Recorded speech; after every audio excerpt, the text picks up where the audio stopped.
बच्चों 11.3 question number one हमें क्या कह रहा है कि in each of the following cases determine the direction cosines of the normal of the plane and distance from the origin. एक तो मुझे इसके डीसीज निकालने, पहली इक्वेशन तो ये है। एक तो क्या निकालने, DCs and distance from the origin.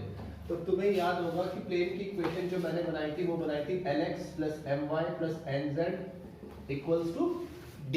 याद है, जहां पर l m n क्या थे, डायरेक्शन रेशियोज, और d क्या थी, इस डिस्टेंस फ्रॉम द ओरिजिन। मेरी बात समझ में आ गई है? अगर मैं इसको ऐसे ही कंपेयर कर दूं, comparing with the standard equation, अगर हम इसे स्टैंडर्ड इक्वेशन से कंपेयर करें lx plus my plus nz equals to d, compare करता हूं तो l कितना आएगा 0, m कितना आएगा 0, n कितना आ जाएगा बच्चों 1, d कितना आ जाएगा 2। तो direction sorry distance from the origin तो ये आ गई है, डिस्टेंस फ्रॉम द ओरिजिन कितनी आ गई है 2। ठीक है, डिस्टेंस फ्रॉम द ओरिजिन ये कितनी आई है 2।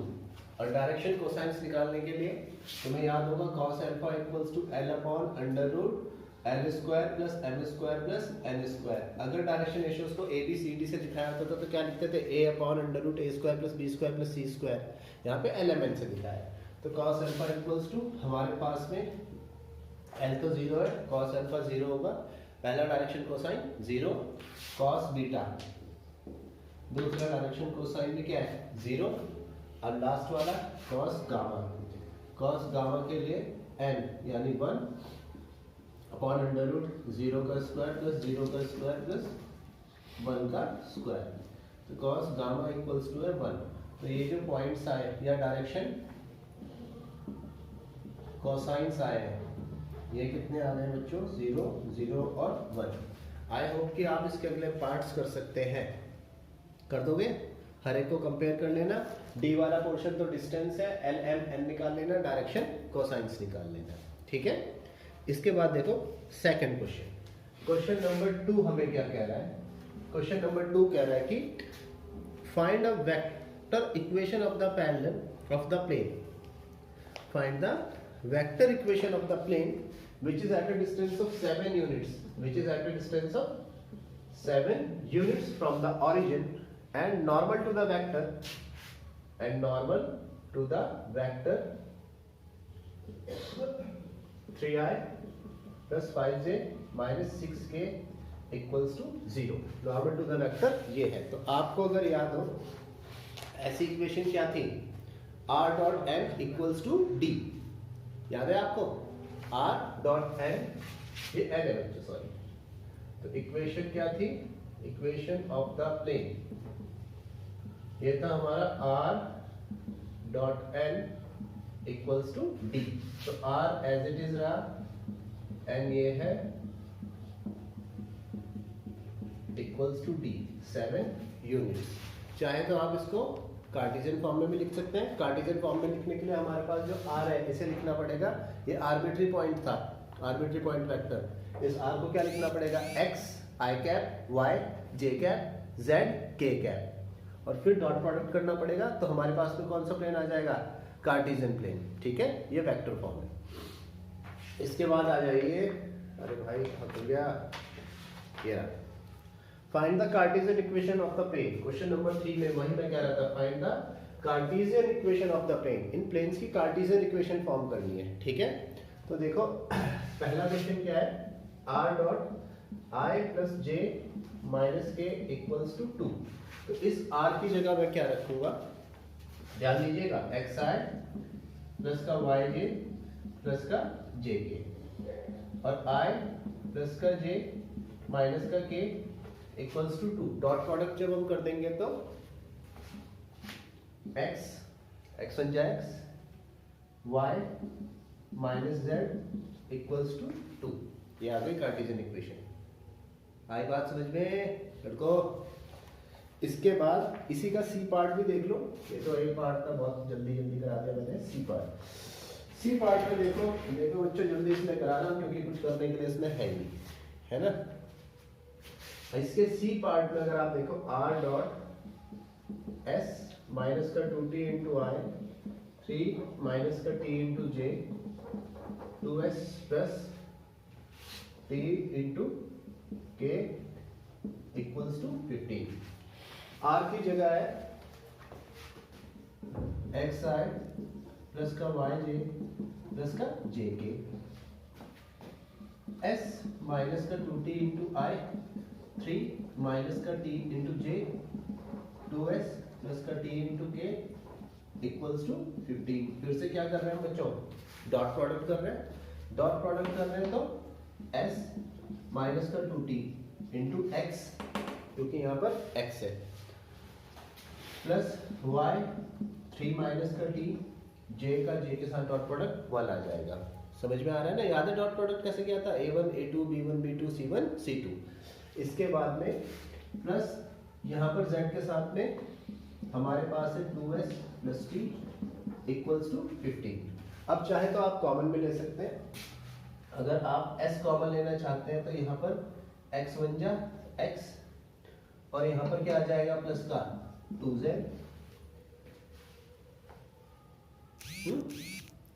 अगर आप t कॉमन लेना चाहते हैं तो यहाँ पर क्या आ जाएगा माइनस का 2x माइनस का y प्लस का t मैंने कॉमन लिया z इक्वल टू क्या आ जाएगा 50। तो इक्वेशन इस फॉर्म में भी आ सकती है, इस फॉर्म में भी आ सकती है। आई थिंक समझ में आया, ज़्यादा तेज तो नहीं हो गया। कॉपी करो फिर। नेक्स्ट है क्वेश्चन नंबर 1 के बाद हमने कर दिया क्वेश्चन नंबर 1 2 और 3।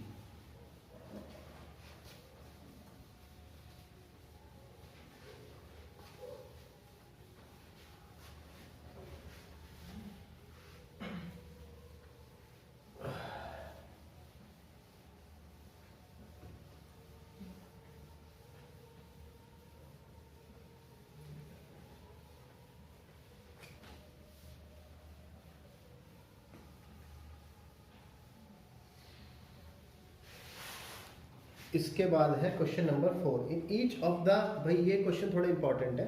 In the following cases find the coordinates of the foot of the perpendicular drawn from the origin. इस क्वेश्चन को थोड़ा ध्यान से देखना बच्चों। ये मेरे पास में है क्वेश्चन नंबर 4। क्वेश्चन नंबर 4 में हमारे पास में एक प्लेन है। प्लेन की इक्वेशन है 2x plus 3y plus 4z minus 12 equals to 0। Suppose कीजिए, यहाँ पे आपको समझा भी देता हूँ कि ये क्या कहना चाह रहा है। ये हमारे पास में O x y z, ठीक है। एक प्लेन है 3 डायमेंशन में। इस प्लेन पर कहीं कोई पॉइंट है P, इस पॉइंट पे कोऑर्डिनेट है x y और z। मेरी बात समझ में आई। अब ओरिजिन से ये हमने इसके ऊपर क्या ड्रॉ कर दिया, एक नॉर्मल ड्रॉ कर दिया या परपेंडिकुलर ड्रॉ कर दिया। अब मुझे निकालना है coordinates of the foot of the perpendicular, यानी ये निकालना है एक्स वाई जेड। तो सबसे पहले जो मेरा प्लेन है, इस प्लेन से मैं डायरेक्शन कोसाइंस निकाल लेता हूँ।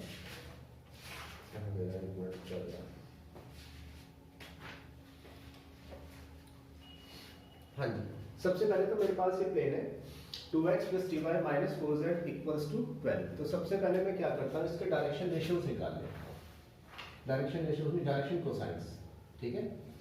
तो इसे कंपेयर कर लेता हूँ, comparing with nx plus my plus nz minus d equals to 0।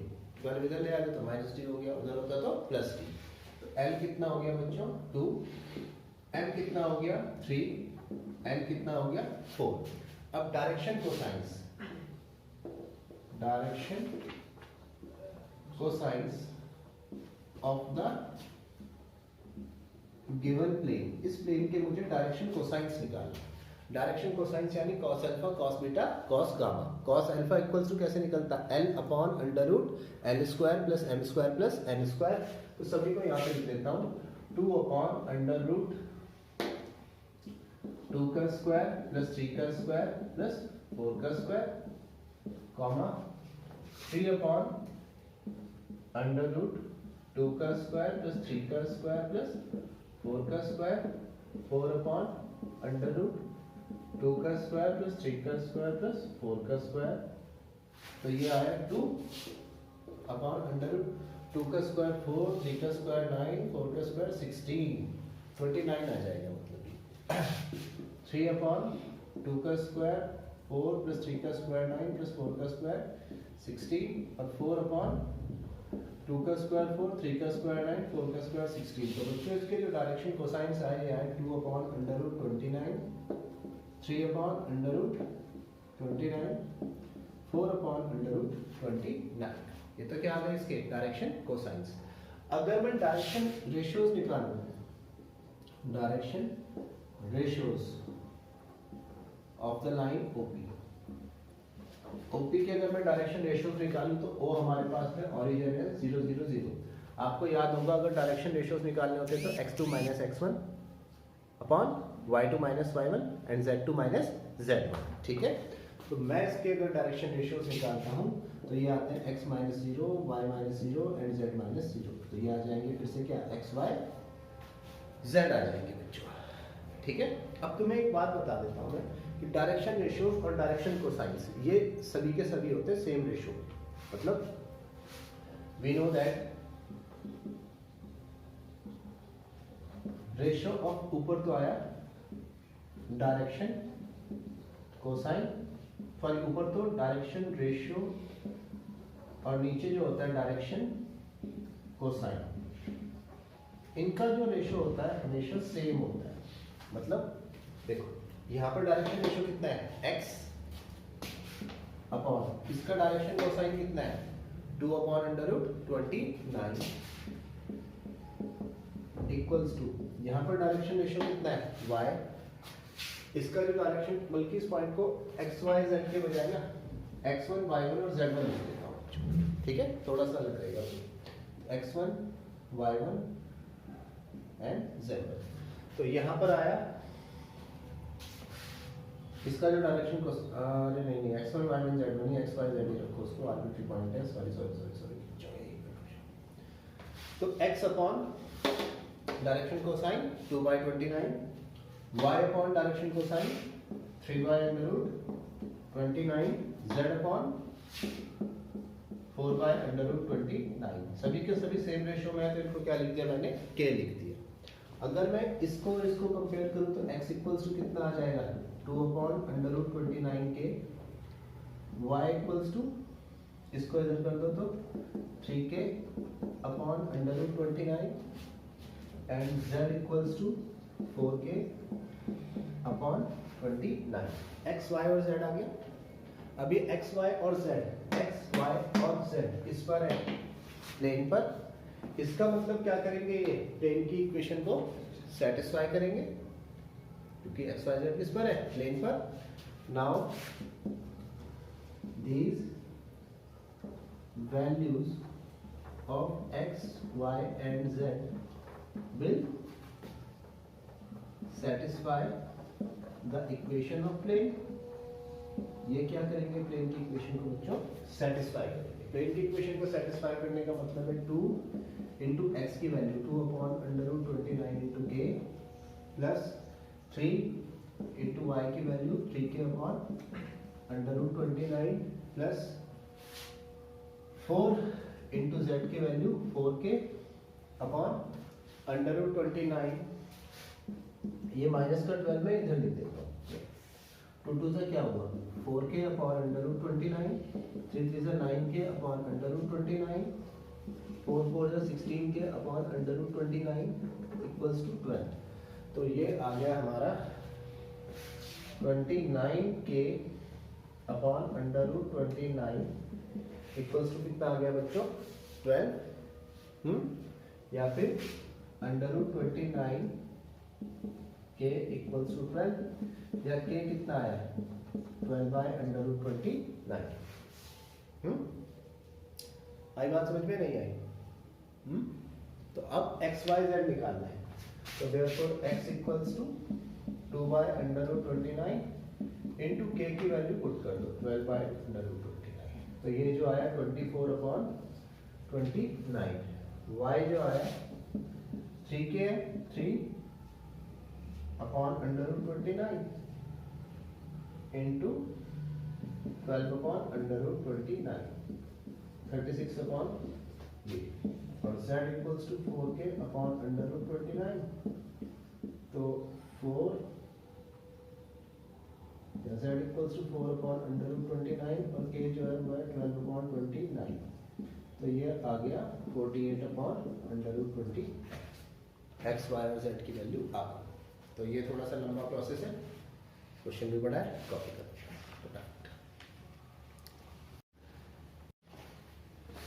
Question number 4।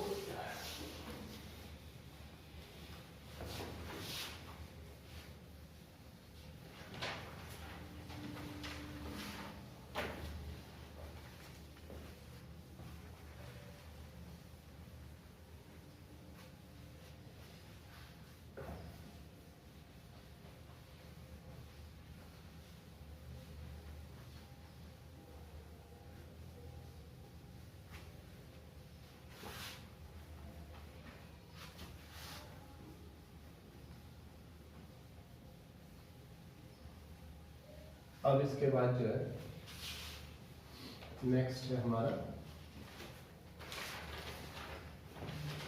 Question number 5। Question number 5 ये कह रहा है find the vector and Cartesian equations of the plane that passing through that are that passes through the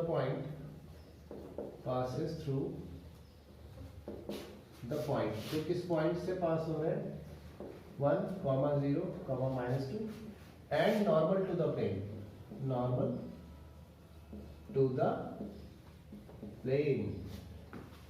I plus j minus k। तो अगर आपको याद हो इस टाइप के क्वेश्चन की फिगर ये बनाई थी कि ये प्लेन है, ये इस पॉइंट से तो पास हो रहा है और इसके क्या है ये नॉर्मल। याद आया है ना? सेकंड डेरिवेशन इसी का तो कराया था। क्या थी इसकी equation r minus a dot n। याद है नहीं है? एक बार मैं रीचेक कर लेता हूँ, कोई मैं कंफ्यूज हो गया तो मैं बता दूँ। हाँ जी ठीक है, वैसे वही ये है।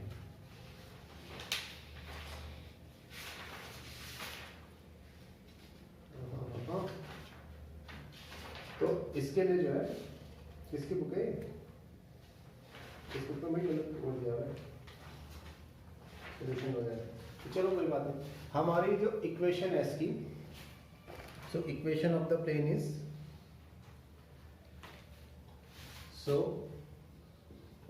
Equation of the plane is r minus a dot n equals to 0। यही तो थी, vector r minus a into n equals to 0। तो वेक्टर r माइनस a जिस पॉइंट से वो पास हो रही है उसका वेक्टर, तो उसका जो वेक्टर है ये है i प्लस j वाला तो 0 है, माइनस का j वाला 0 माइनस का 2k डॉट n। n क्या है i plus j minus k equals to 0। ये तो शायद इसकी वेक्टर फॉर्म है। इसकी अगर कार्टेशियन फॉर्म निकालना चाहते हो तो कार्टेशियन फॉर्म कैसे निकलेगी, कैसे निकलेगी? डिटर्मिनेंट में निकालने की जरूरत नहीं है। r को हम क्या लिख सकते हैं xi प्लस का yj प्लस का zk माइनस i माइनस का 2k dot i plus j minus k equals to 0। ऐसे करके निकाल सकते हैं, ठीक है? डिटेल अपने बुक पे ना सही से दिया नहीं है, तो इसका फिफ्थ पार्ट तो आप कर लोगे, फर्स्ट और सेकंड। अब आ जाइए सिक्स्थ पार्ट पे। क्वेश्चन नंबर 6 पार्ट जो है ये क्या कह रहा है मुझे, find the equation of the planes that are passing through 3 points. Equation of the plane find करना है जो इन 3 पॉइंट्स से पास हो रहा है। पहला है 1 1 1 6 4 -5 -4 -2 और 3। इन 3 पॉइंट से जो पास हो रहा है उस प्लेन की इक्वेशन फाइंड करनी है। तो equation of the plane passing through 3 points. 3 point से पास होने वाले प्लेन की इक्वेशन क्या थी? r माइनस ए डॉट क्या था आगे? b minus A and b minus C. एक बार c minus A and b minus A. अच्छा, vector c minus A vector b minus A cross vector c minus A equals to 0। ठीक है, ये थी 3 पॉइंट से पास होने वाले उसकी इक्वेशन। अरे कल कराया तो था इसका प्रूफ बच्चों, हिंदी देखो, देख लो चाहे पीछे बुक में। ये r minus A dot factor b minus A and c minus A, इसको उसमें भी लिख सकते हैं कार्टेशियन फॉर्म में। तो सबसे पहले यहाँ देखो, चलो r की जगह तो r ही रहेगा माइनस ए हमारे पास में ये पहले वाले a के कोऑर्डिनेट्स दिए हैं, तो a क्या आ जाएगा? i प्लस का j प्लस का k। b माइनस ए, b की जगह 6i प्लस का 4j माइनस का 5k माइनस a फिर से क्या है? i प्लस का j प्लस का k। इसको लार्ज ब्रैकेट में ऐसे, और फिर क्रॉस ऐसे ही c की जगह पे क्या आ जाएगा? माइनस i माइनस का 2j plus 3k minus a फिर से i plus j plus k equals to 0। या तो आप इसे ऐसे लिख सकते हैं, या फिर 3 पॉइंट से पास होने वाले की एक कार्टेशियन फॉर्म लिखिए। इसकी जो कार्टेशियन फॉर्म है वो है बच्चों, determinant of x minus x1 y minus y1 z minus z1, उसके बाद में है x2 minus x1 y2 minus y1 z2 minus z1 and x3 minus x1 y3 minus y1 and z3 minus z1 equals to क्या आना चाहिए? 0।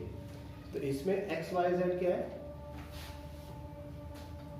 r वाले arbitrary point के जो कोऑर्डिनेट्स हैं, मतलब x y z की जगह आप कुछ नहीं रखेंगे, x y z की जगह क्या रखेंगे? सिर्फ x y z।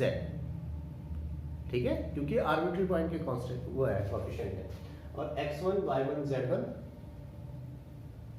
x2 y2 z2 x3 y3 z3, इन्हें रख के सॉल्व कर देंगे। या तो आप यहां से सॉल्व कर सकते हैं या फिर यहां से।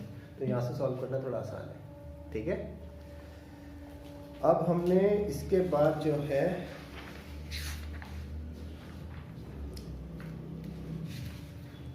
ये था हमारा क्वेश्चन नंबर 6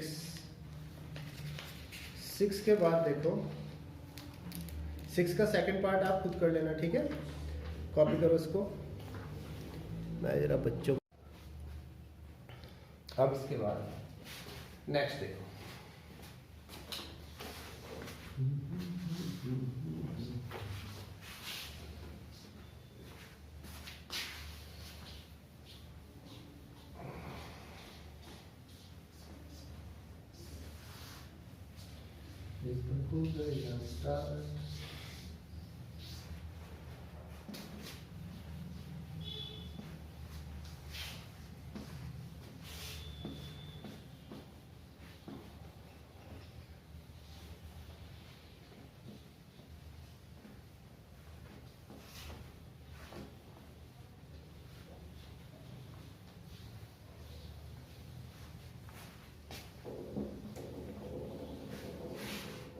इससे नेक्स्ट क्वेश्चन देखो बच्चों।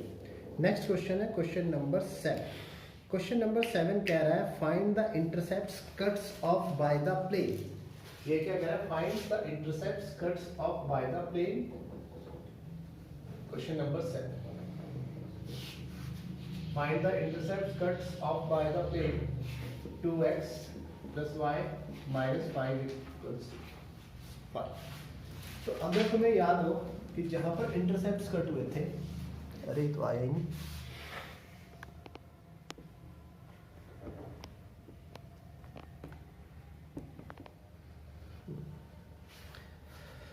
बच्चों अगर आपको याद हो कि जहां पर इंटरसेप्ट्स कट हुए थे तो वो वाली इक्वेशन क्या थी, x upon a plus y upon b plus z upon c equals to कितना आया था 1। याद है जब इंटरसेप्ट्स कटे थे तो ये वाली इक्वेशन है। तो हमें इस बार इंटरसेप्ट्स ही निकालना है। तो सबसे पहले इक्वल्स टू में कितना है 1। तो हम इस इक्वेशन को 5 से डिवाइड कर दें। 2x upon 5 y upon 5 minus का z अपॉन 5 और यहाँ पर 5 अपॉन 5 क्या हो गया बच्चों 1। इसको मैं ऐसे लिख सकता हूँ x upon 5 by 2 y upon 5 plus z upon minus 5। मेरी बात समझ में आई, इक्वल्स टू 1। अब इसे कंपेयर करो, comparing with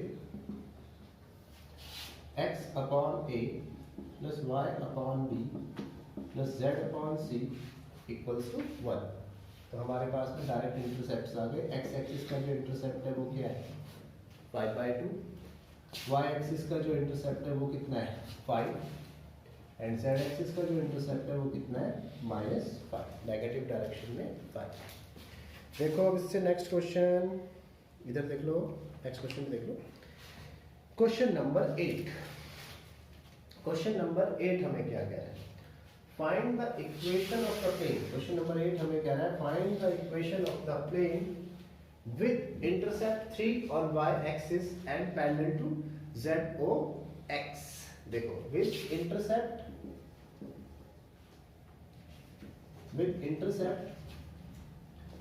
3 on y axis, 3 on y axis and parallel to ZOX। बहुत छोटे छोटे क्वेश्चन हैं। देखो इसको थोड़ा समझो इस फिगर को बच्चों। हमारे पास में 3 कोऑर्डिनेट एक्सिस है O X Y Z। अब ये इंटरसेप्ट बना रहा है 3 on y axis. y axis पर तो कितना इंटरसेप्ट बना रहा है 3, 1 2 3, मतलब ये पॉइंट यहाँ पर है ना। And parallel to ZOX। किसके पैरेलल है ये ZOX के। किधर है ZOX? ZOX प्लेन तो ये है, इसके क्या है ये पैरेलल, मतलब ये प्लेन यहाँ पे है।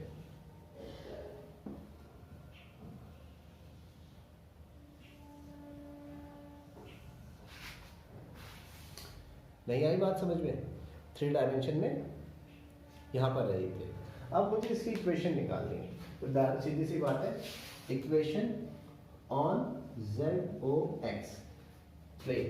अगर हम सिर्फ ZOX प्लेन की बात करें बच्चों, तो सिर्फ ZOX प्लेन पे y कितना होगा 0। y कितना होगा इसका 0, क्योंकि इसमें OX और OZ है।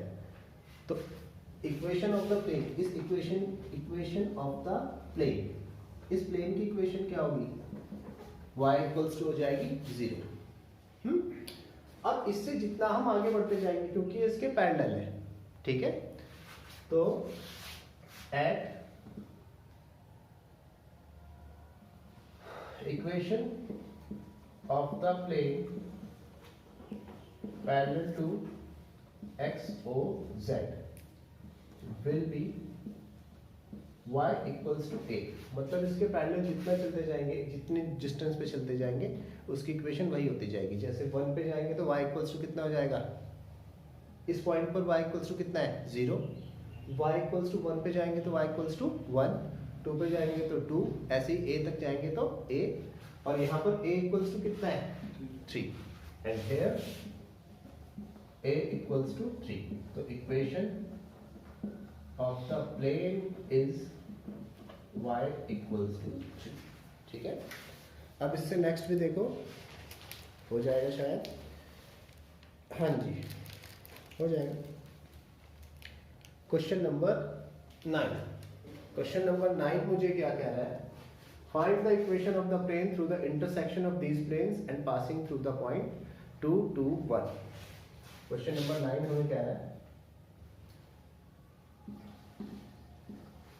क्वेश्चन नंबर 9 में ये कह रहा है कि find the equation of the plane which is passing through the intersection, which is passing through the intersection of the planes. किन प्लेन्स के इंटरसेक्शन से पास हो रहा है, 3x minus y plus 2z minus 4 and x plus y plus z, x plus y plus z minus 2 equals to 0 and passing through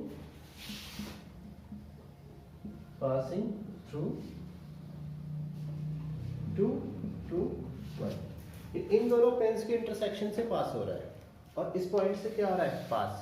तुम्हें याद है कल मैंने equation of the plane passing through the intersection of two planes का formula बताया था, अगर नहीं याद है तो देख लो, कोई बात नहीं, बहुत सारे फॉर्मूले हैं, याद करना बहुत मुश्किल है। Equation of the plane passing through the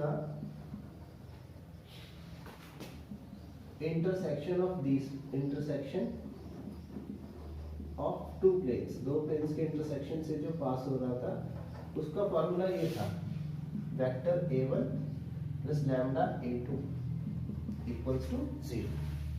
ठीक है, तो वेक्टर a1 जो था पहले वाले प्लेन की इक्वेशन थी और वेक्टर a2 क्या था, दूसरे वाले प्लेन की इक्वेशन। तो वेक्टर a1 जो है 3x minus y plus 2z lambda, a2 क्या है, एक minute 3x plus y plus 2z minus 4 plus lambda, a2 क्या है, x plus y plus z minus 2 equals to 0 and when it is passing through 2 to 1, when it is passing through 2 to 1, जब ये 2 to 1 से pass हो रहा है तो ये 2 to 1 क्या करेगा, इसे सेटिस्फाई करेगा। समझ में नहीं आ रही बात, आ रही है, सेटिस्फाई करेगा तो 3 into 2, y की जगह 2, z की जगह 1 minus 4 lambda 2 2 1 minus 2 equals to 0। 3 2 6 minus का 2 प्लस का 2 माइनस का 4 लैम्डा 2 और 2 4 और 1 5 माइनस 1 3 कैंसिल हो गया, 2 प्लस 3 लैम्डा इक्वल्स टू, या लैम्डा इक्वल्स टू कितना आ जाएगा, -2/3। तो इक्वेशन ऑफ द प्लेन क्या आ जाएगी, इक्वेशन ऑफ द प्लेन आ जाएगी हमारी, लैम्डा की जगह क्या पुट कर देंगे, -2/3, 3x minus y plus 2z minus 4 lambda की जगह माइनस का 2/3, x plus y plus z minus 2 equals to 0। आगे आप एलसीएम वगैरह लेके कर सकते हो, कॉपी कीजिए भैया। आज तो